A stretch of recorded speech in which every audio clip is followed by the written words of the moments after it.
What's up, folks? Hope you all having a good week. It is like 90 degrees today. It is hot. Summer's back. We got a lot of logs around here, and a lot of them been sitting for years, and I need to be cutting some of them, but we get so busy cutting custom orders and pine and stuff that some of the stuff just gets kind of forgetting about. We got tons of old logs, different kinds, maples, sweet gums, walnuts, all kind of stuff. Oaks over there, cedars. We got short logs. They've just been sitting for years, and sometimes days like today, I just want to take all this stuff, pile it up in one big pile and burn it all and start over from scratch. But I also know all these logs sitting for years here have a lot of character and a lot of good lumber in them. Every one of those trees has a story to them, and every one of those trees has a video for you, if I can only find time to make them all. Stupid waltz are back too. So while I was digging around in those log piles, trying to debate whether to take those things up to the field and burn them, I decided I'll wait, and I pulled this tree out. Now at the moment, I don't know what this thing is. I can make guesses on it, but I won't know until I cut into it, really. It looks like it could be a poplar, or it could be a sweet gum. I just don't know. But I do know it's on the verge of, well, it's not rotting yet. It's still hard, but it needs to be cut. I need to do something with this. I don't have a current job set up for this lumber, and I don't have a customer for it yet. But what I do need to do is cut this stuff, and I can always stack it and dry it. Have it ready for if somebody does want it. Now, I do custom sawing. I don't normally saw wood, stack it to dry, and things like that. And you know, I don't have customers that come by to buy lumber or look at lumber, or we're just not set up like that. Most of my work is custom cut. People tell me what they want, I cut what they need, and they come pick it up. If they request us to sticker it because they're gonna dry it once they get it to their location, we will do that. But most of the time, we just cut it, stack it up, they pick it up, they take it and dry it or use it or whatever. But we do need to cut some of these hardwoods laying around here. I know a lot of them have some beautiful lumber in them, and I know every one of those logs holds a video for you guys. So I'm gonna start doing that. Between jobs and things, when we're too busy to record, or when we get slow and we don't have any work going on, I'm gonna start cutting these logs up one at a time. And I'm gonna make a video of every single one of them, or until I get tired of looking at them and I just pile them up and burn them. So yeah, this is gonna be a mystery log. I could probably cut the ends off of it and know what it is, but put your guesses in the comments of what you think this log is before I cut into it. I really don't know what it is. The bark looks a little too coarse to be a sweet gum tree. Now the ends are kind of discolored and darkened up, so you can't really tell what they are. It's not busted or checked on the end much. It does kind of look like a sweet gum, maybe not. It does kind of look like a poplar tree, maybe not. I really don't know what it is. We're gonna find out though. So yeah, put your best guess down in the comments. We'll all try to figure out what it is together. And this log just hits the 8-foot mark, so it's barely on my backstops. But we got it clamped in there now, and we're gonna start cutting it.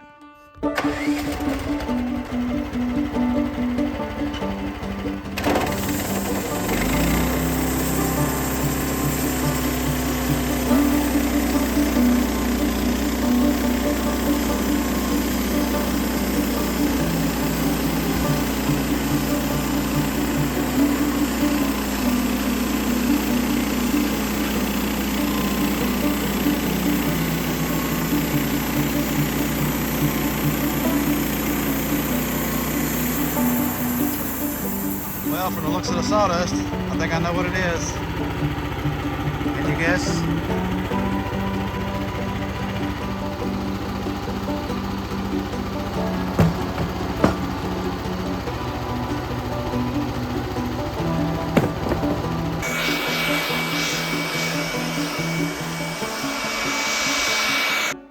Well, I guess we know what that is. You can smell it too. Yeah, as soon as I saw that pea green sawdust, I knew what it was. And it wasn't a poplar pile over there. It just did not look like any other poplar I've seen. The bark is very coarse on this thing. Most of the poplar I have over there has smaller bark on it. So yeah, I think it's pretty fun cutting these mystery logs. You always get some kind of surprise. Hopefully we won't find metal in it. So this is one of the Hurricane Helene trees. A buddy of mine that does tree service, he was piling these things up at his place. I wasn't sure what they were, but I knew it was a good size log and it was a good saw log. This thing was pretty straight and didn't have any big knots on it. I do see a few knots in the wood that we just cut, but it didn't have any limbs. It was a pretty clean log, so it's a perfect saw log. But yeah, I had no idea what this was. I kind of assumed it was a poplar, so I threw it in a poplar pile. That's what it is. So let's see what kind of cool boards we can get out of this tree. I would go ahead and make another cut and get on into the heart of this thing, but it's pretty wide right there, so I'm just gonna go ahead and roll it over and get some more cuts. We'll square this thing up to about a 12 by 12 and make some 1x out of it.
Got some pretty grain in it.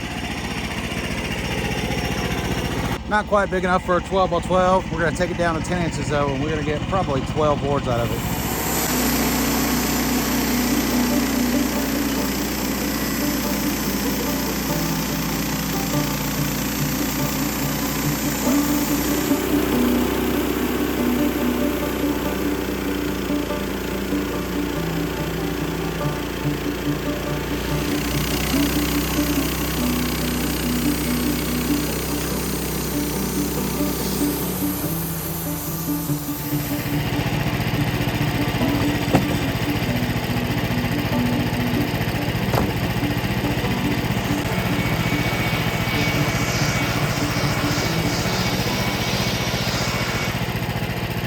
Look at that beautiful pea green heart.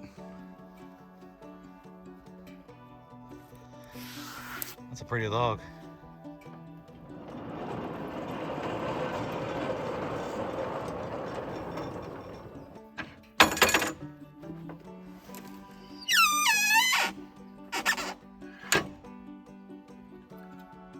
Well, along with this hot weather comes the mosquitoes. They are tearing me up. I also want to say these new backstops I built, man, they are working out excellent. But let me say this, you might be one of those guys who say you'll never hit a backstop with your blade, because I've been there too. It only takes one time or a different circumstance for you to hit that backstop. So if you say you've never hit one, you haven't hit one yet. These things are working out great. They're super square. They're nice and solid. But I had someone helping me the other day, and I grabbed that backstop down there and raised it up and put it where I wanted it. And my son Thomas helped me raise this one up. He brought this one up, and I didn't pay attention to where he put it. He brought it kind of high, like way up at the top of the log. I didn't pay attention because I put that one where I wanted it. And when I run into it with the blade, I hit this backstop with a brand new blade. It destroyed it. Now this thing right here is solid chrome rod. It does not have a nick in it anywhere. It just shot sparks and ate the blade up. But I thought that's pretty crazy. Yeah, I won't worry about cutting my backstops in half, that's for sure. But it will decimate a blade. But sometimes we need those reminders to pay attention and make sure we know where those things are at all times, because you never know when you'll hit one. I'm gonna flatten this top down, then I'm gonna roll it all the way over, and we'll start getting our 1x10s out of it.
all those things. I thought they were mosquitoes, but I think they're gnats.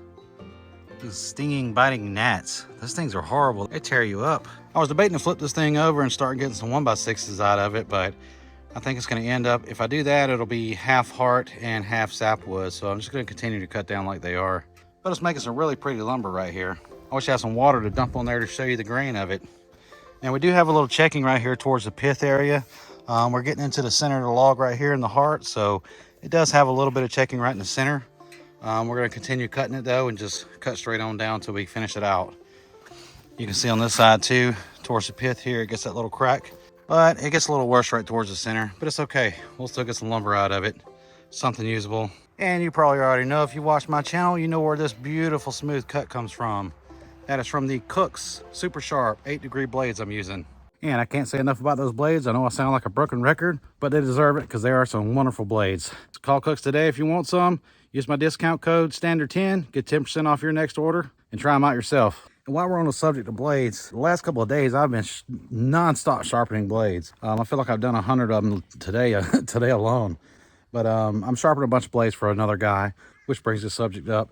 He's only ever tried one type of blade. I would tell you the brand and the model of the blade, and it's a blade that I can't stand. If you've watched my channel over time, you know which blades I hate. It only took one box of those blades to tell me I'll never use them again. But this guy's only ever used those. He's used tons, probably hundreds of boxes of these blades, the same kind. And he's constantly complaining about them and telling me about them and how they don't last, they don't cut good. He's always getting wavy wood, and he has to cut slow. Man, don't be like this guy. Think outside the box. Go try some other blades. You don't have to try the Cook's blades, but try something else. Don't just use one type of blade out there, because there's a ton of them. There's a ton of blade manufacturers that make some really great blades. So don't just be stuck on one type of blade just because your manufacturer, your sawmill makes them. Try some different ones. I promise you, you'll find something that you'll like a lot better than the ones you've been using, unless you're using Cook's. And everybody makes a blade that excels in one way or another, so get out there and try some different blades. Try different manufacturers, try different brands, different degrees of blades. It don't matter. Try something different. Get outside of that box and quit using the same thing over and over. If you're dissatisfied with the blade you're using, it's your own fault. Well, we're losing daylight and these gnats are eating me alive, so we're gonna blast through this thing real quick and get the rest of these boards out of this log.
I gotta say, this poplar makes some pretty lumber.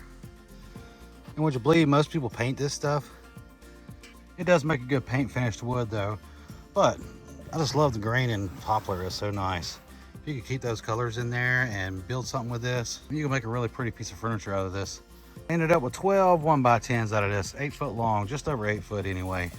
That's some nice lumber. Now we'll stack that in the shed so it can dry. And once I get my wood shop finished, we will make something out of this. I wish that color would come out in these cameras. It just doesn't pick up that green or that pea green color. Actually, I think when you flip the camera around, it does a little better. Maybe not, I don't know. Yeah, that is our mystery log for the day.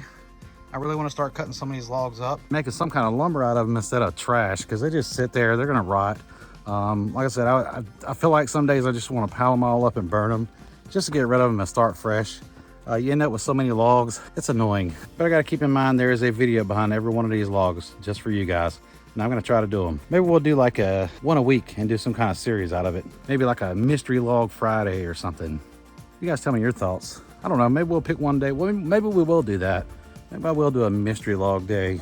I don't know what day I'm going to do it yet, but I think that's a really good idea, and that'll help knock some of these logs down and make some kind of use out of them rather than just sitting and letting them rot or burning them, because I really got to do something with these things. But that's going to do it for today. We're losing daylight, and these gnats are eating me alive, so I'm going to go get some dinner and start editing this video to post it for tomorrow. So as always, I appreciate you guys joining, coming along here and leaving comments, and make sure you hit that like and subscribe button if you hadn't already. And hit that little bell. It notifies you when the new videos are out. Again, I want to give a shout out to all my YouTube members. We appreciate you guys coming in and helping support the channel, and our patrons. Now go check out our Patreon, Facebook, TikTok, and Instagram. We've always got something posted on those things, so go check them out. We appreciate you watching. See you on the next one.